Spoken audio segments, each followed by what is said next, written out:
everybody. Kevin Abergel here with the JETfornish Operator Meetup. I am so happy to be spending some time today with our professor for the day, the one, the only Ken Huizenga. Ken, how you doing, buddy? Morning, Kevin. How are you? Good, good. So Ken, I think today is a really interesting lesson that we're going to kind of talk about.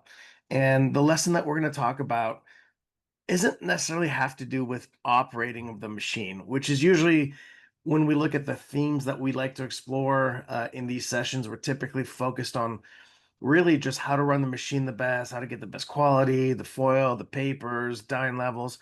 We're usually jumping into stuff. And your idea, which I thought was a great one, to be honest with you, is things that we can do as an operator to make life easier downstream after it's come off my machine for the people in bindery and shipping and all that stuff. First off, tell me why you came up with that idea, because I really think it's a great one. Well, I think over and over again we talk about in our educational series the machine being part of an ecosystem, right? Your embellishment machine, it's integrated strongly into pre-press. It's integrated strongly into post-press. It actually is integrated into the press room because there's a lot of things you can do with your toner machines and your digital presses that affect the machine. So you think about it, and the pre-press is the next customer will be the press Press. room, Yeah. and the press. Then the next customer in line is embellishment, and then so on down the line. So you're really you're printing the job for a customer, but the next person that has to touch the job is your customer, actually, your internal customer. And we tend to forget about that. It's like, oh, I'm going to print this, I'm going to do what I have to do, and I'm getting the heck out of here.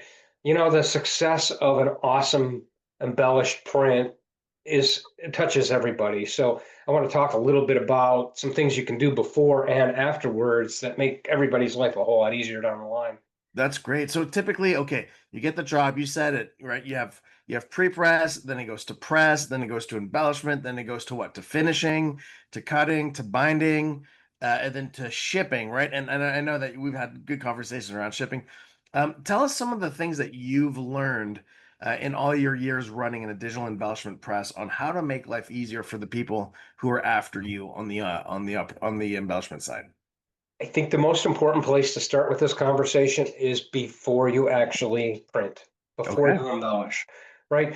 There's things that you can do in the environment to make sure that not only is your life easier, but the people after you is easier.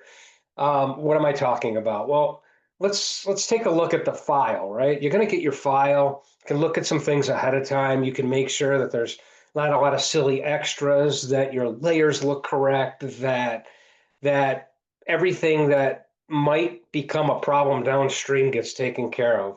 We'll talk specifically about those in a minute, but I want to even back up a little bit further and go all the way to estimating. These people are going to be ordering your paper.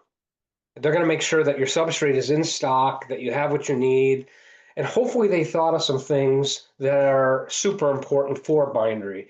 You really need to be looking at the paper that comes in. What if they're going to get parent size sheets?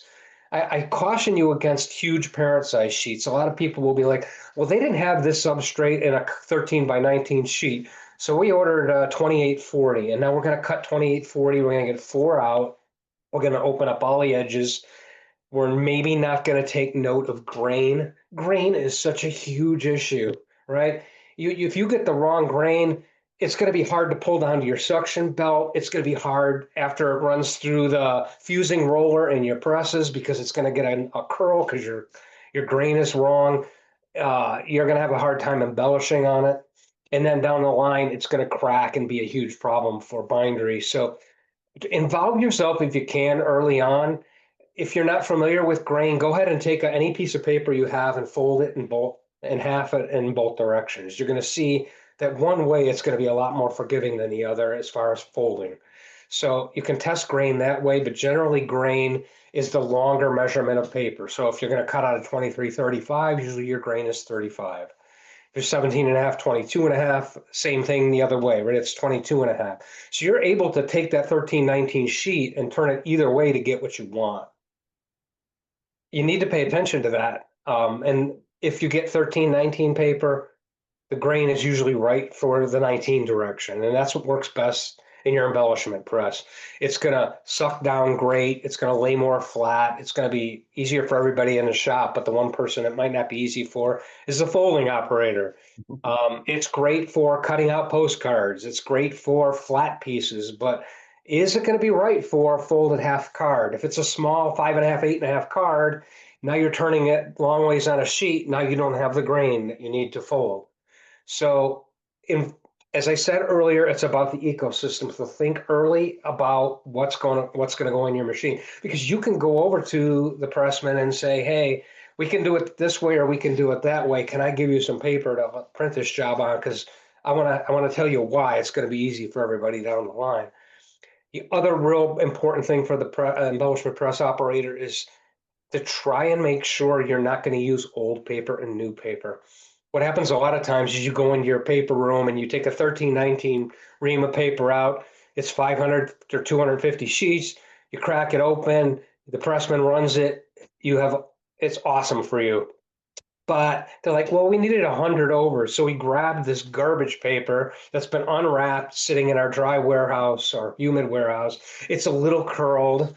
Um, a lot of the toner devices or the digital presses will easily run that sheet, but when you get it, it's going to be twisty. It's not going to be flat. It's going to be dry on the edges. It's going to be an absolute nightmare for fit. It's not going to fit. Your embellishment print that you set up and ran 500 sheets for is going to be perfect on that new paper. When you get to that old paper, it's going to be like you're running a completely different job. So it's okay to use those. It's okay if you're going to do that for bindery and you can get them through the embellishment press, keep them separate. I can't Yeah. caution you enough, keep them separate, because they're going to be folding along. They're going to be putting in a score and they're going to be folding it in half. It's going to be coming out beautiful. And then all of a sudden that black solid's going to crack right on the spine, and they're going to wonder what happened. Did I lose my scores, my pressure off? They're going to maybe take a half an hour troubleshooting it, and it was all because you used Paper 100 wasn't. setup sheets on the shelf. No kidding. Well, I had no idea about that, Ken. That's a really eye-opening for me. The use of two it's same paper, just Same one paper. same paper, just one's been open, the other not. I mean, Uh, I'm in Arizona, so just take a look at that. Our humidity sometimes in the summertime gets down to 2 and 3%. mm, Paper's alive, right? In perfect environment, when it's wrapped, they wrap it at 50% humidity. So if you lose 60 or 70% of its moisture content, yeah, you're ending up with a dry as cork piece of paper, and you yeah. know you put it through a toner machine, which gets it really super hot because it has to fuse, and it gets even more dry. You could end up with a sheet of paper that literally is just waiting to explode and break open. No The other thing too about paper, I know this seems like it's early on in the process, but if you need something thick, and a lot of embellishment jobs do, right? The thicker it is, the easier it goes through the embellishment press. You you can get a 130-pound cover, which the 130-pound coated cover, dull or gloss, it has a certain amount of paper fiber and a certain amount of coating. On those particular substrates, they pump up the loft to get to the height with a ton of coating. They mm, put nothing but clays and fillers in there to get the gloss up and to get the and be able to knock it back down again on dull. If you can go to the C1S and C2S type card stocks, those card stocks, especially if it's C1S, they loft up the product with paper fiber. They use air and a swollen paper fiber to get to that 18-point height. you're And that kidding. is so much more forgiving. And when you drop a score into that, it squishes the paper fibers really nice and you get a beautiful score. So if you're going to think about bindery and you're like, I could use this 14 point, 140-pound cover, or I could use a C2S board stock, always better to use the board stock for bindery. It'll just the scores go in so much easier and it folds and ends up making it look like a fantastic product. You're adding a whole lot of value to it when you're doing digital embellishment. So you want to make sure that what you're going to put it on is of the highest quality possible. Wow. So okay, so paper choices it does definitely have a big effect, not just on the production on your embellishment press, but also on, as you said, the other people down the road, specifically in the folding department. Is there anything else operators should try to be mindful of when producing to make life easier for people downstream from them, other than paper? One of the challenges that bindery is going to have is cutting. Now, if you have a single sheet cutting device like a smart slitter or the machines Duplo makes, I those agree. are really sweet for the embellishment process because they slice, they dice, they crease, they basically Sheet they by sheet. basically they basically make it perfect. Right. If but most people don't have one of those, they're going to use a guillotine cutter. So at a guillotine cutter, you have to start thinking about how much varnish am I going to put down? Where does the varnish need to be, and what's going to cause problems? Interesting. Personally, I tried to take it. Often they would give me varnish marks on my layer, and I would use those to get everything in registration. I would look at what's in the print, but I would also look at to the corners. I suggest that you use those, but I also suggest that when you're done, you take those off of your layer when you get ready to run. Okay. Why? Well, you're gonna put a lot of pressure on that sheet, and then you're gonna drop a knife through, right? The knife is gonna go through most of the inks and toners really easy, but if you have a real hard varnish on those marks, it can imagine a bunch of stacked wafers, right? And you're going to cut through the wafers. They're going to want to shift on you either way when you try and drop that blade through. So it's kind of helpful to get rid of those marks before you run the job. It'll make Okay. it easier for the cutter operator. The other thing too is, and this was a trick I had, if I was running thinner stocks, 80-pound cover, is a good example, or 100-pound text, which we can run on a lot of the embellishment presses. It, if you imagine that you're going to have a lumpy pile of 100 sheets of paper, they drop their clamp on it, and then what's left on the outside edge of the sheet is sometimes only an inch or an inch and a half of paper. If you were to actually drop the clamp on that machine and then touch the edge of that of what's sticking out, you're going to feel that there's a lot of air in there because of the dimensionality of the Varnish. varnish. Yeah, no kidding. So when the blade comes down, it wants to squish that airy section of paper, and sometimes it doesn't cut, it tears, especially if the blade's not sharp. And the last thing you want your puller operator to do is um, to take a $200 sharpened blade just because of one embellishment job. Right. So what I would often do is go to my editor and I would put a 3 millimeter band, three Yeah. millimeter wide, all the way top to bottom on the sheet of paper and across the gripper edge and the tail edge as well outside of the image area, so that when the blade comes down, it gets some resistance and then it makes a much smoother cut all the way around. Now, yes, varnish can be a little expensive, but so can replacing a blade because it's tearing into embellished product. So that can help a lot, and that only not only helps the cutter operators, it can actually help you as an embellishment press operator if you're going to do foil. And I think we addressed this in one of our foil classes. That little bar actually can help your foil stay down against the sheet because it's gripping it on all four sides, and it gets to some of that fine type that you don't even that is often difficult because that outside varnish frame is just keeping that foil tight against the sheet. So it's Wow. another cheat there, but And that um, frame, and stupid question here, but that frame, so I've seen a lot of, let's say, stacks of just palettes that have been embellished. And typically they're very wavy, right? So you can't really, and I've seen printers use those lines to kind of create almost a built-in structure to the sheet, so that when you line up all those sheets, there's less of this going on because it's all kind of on a homogeneous type of, like, all the layers, all those bars are laying on top of each other before going to cutting. Is that something that you guys ever did or no? a great point, Kevin. I didn't think about it like that, but if I think back to a lot of the jobs I ran, I would imagine if I had to do multiple sides, that would also make for a less lumpy second side when you had to do foil, right? Sure. You're going to have a nice stack in your feeder. You're going to have a more uniform lay of the foil, and when you flip it over, it's going to be a flatter surface to work with on the second side.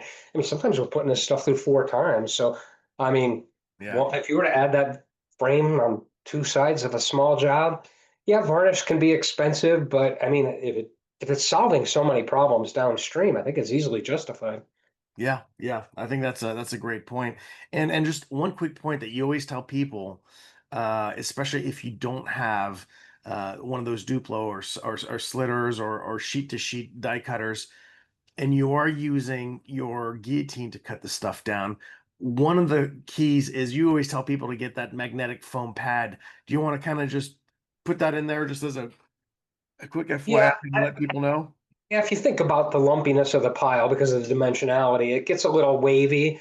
And it also, even though it's a polymer and it's mostly dry, I still think, my opinion, and I haven't been able to really prove this scientifically, but I Mhm. think it's alive for a lot longer than we think. I think 2 or 3 days down the road it can still be off gassing a little bit. It can be curing down at its core.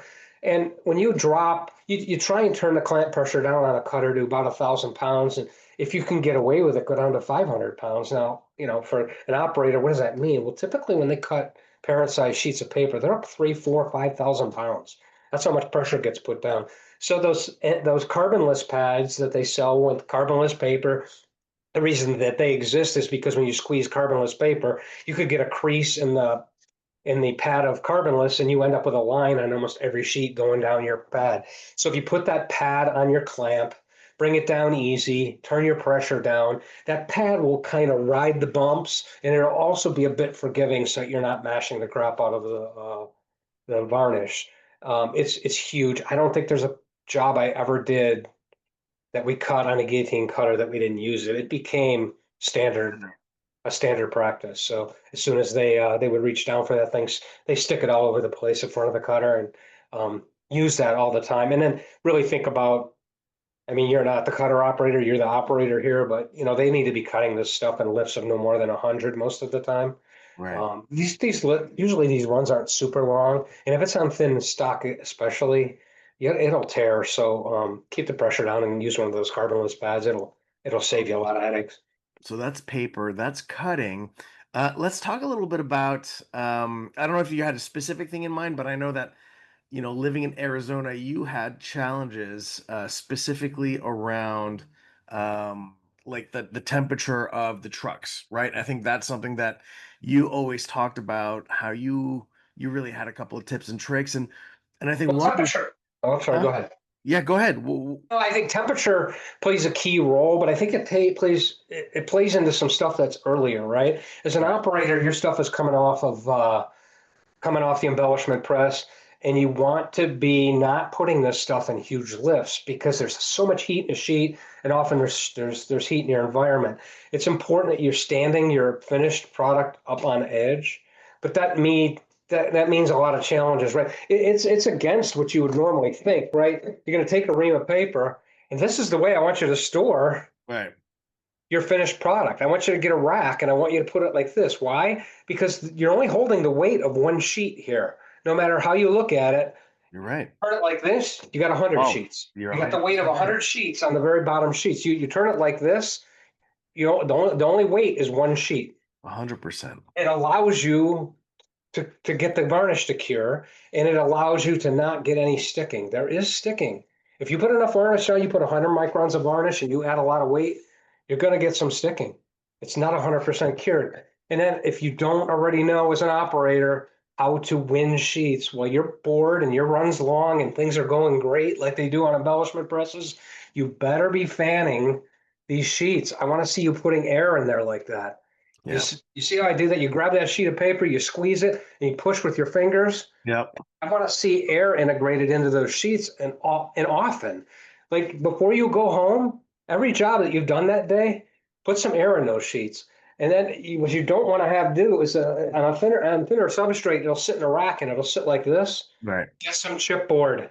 Get some Yeah. chipboard and stand it up next to it. Get the corrugated box the paper came in and put some sheets of corrugated. You do not want to give your folder operators a product that looks like this. 100%. So and then you get to heat. You're right. I mean, we need to talk about what happens after things get scored and folded. Assuming everything went well and you were helpful to your bindery crew, we also want to box the product like I just showed you, up on end. And we don't want any embellishment products, if at all possible, going into 12 and 16-inch tall boxes. You Right. don't really ever want the weight of that much product on it.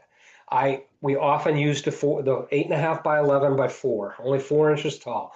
I would stand the product up. Think of a business card box, right? How do you put business cards in a box? You stand them up, you put them out. It's usually for effect, right? So when you slide one out, you're looking at the front of it. But that's how we want to think about embellished product. We want it to sit in there that way. We want it to have um, we want it to sit on edge so that there's no extra weight. If you do two or three 4 inch boxes, yeah, they could end up in the FedEx truck stacked on top of one another, but you Right. got the corners of the box helping you keep the product apart and keep it fresh.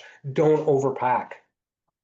Paper packing, paper, whatever you're going to use as a packing, bubble wrap, go ahead. Don't get too tight. The stuff you don't want to. It isn't Let it breathe. newspapers. It isn't a Rima Bond. It's really specialty products that need to be treated well. So you need to think about that all the way through the process. And also, cut your product, box it up. If it's not leaving for 2 days, let's say you're waiting for envelopes and you're waiting for other products to come along with it, you're going to ship it all at once. Put them in the boxes, stand them up, leave them open, set them aside. Let them breathe. They're still alive. That is phenomenal, phenomenal advice, Ken. I think that you really hit like the all-star, the top tips for operators. I know everything you're saying makes sense. Everything that you've said, I've seen people do with success. And it's funny, a lot of people aren't taught these very basic things, right? And I think these are very, very crucial. So Ken, as we come to the end of the session, is there anything else that you feel an operator should be doing? We talked about a lot of different things today. Is there anything else that we did not talk about that you'd like to let the operator community kind of know about? There is. I had the pleasure and the pain of doing an awful lot of variable jobs. Right. And often it was a folded invite and it was a custom ink jetted envelope that it would go into. It makes sense because you want a nice envelope for a nice product.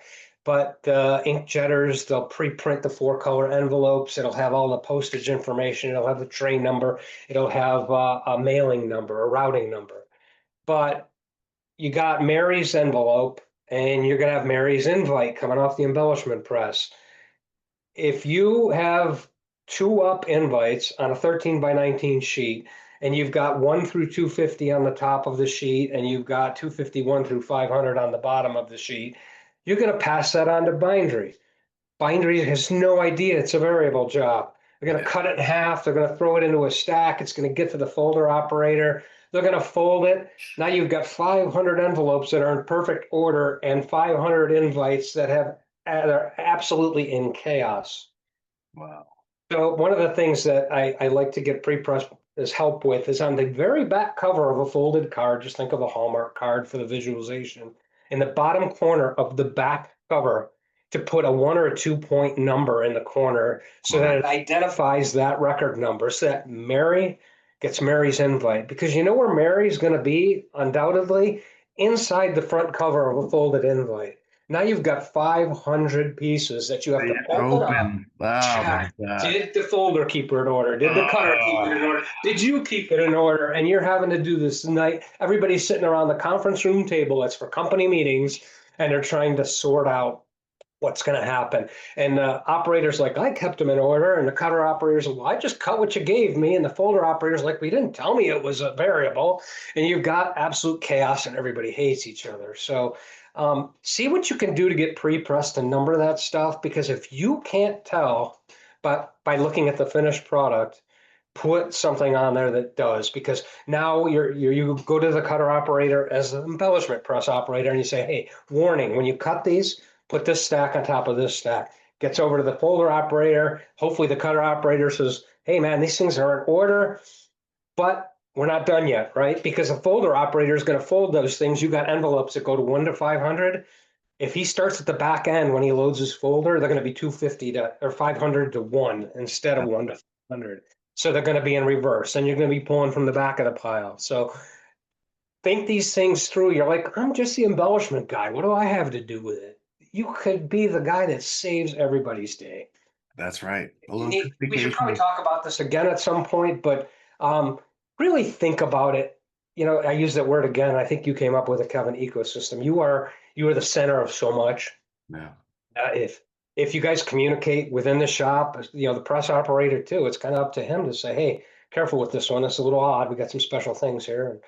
And I think we could probably do a whole thing on variable, but for today, just be aware as an operator that you could make everybody's day great.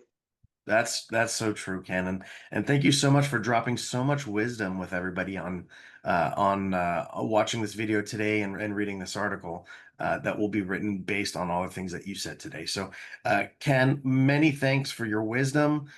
We look forward to continuing our operator meetups, and hopefully, those of you who will be at Printing United next week, I'm sorry, next month, will be able to see Ken in person as he will be on the Tactile booth, on some of our partners' booth, and most importantly, leading the Embellishment Technology Tour, which we're very much looking forward to seeing. So thank you very much, Ken, for today's lesson. We look forward to next month. Thanks, Kevin. Thanks for having me. See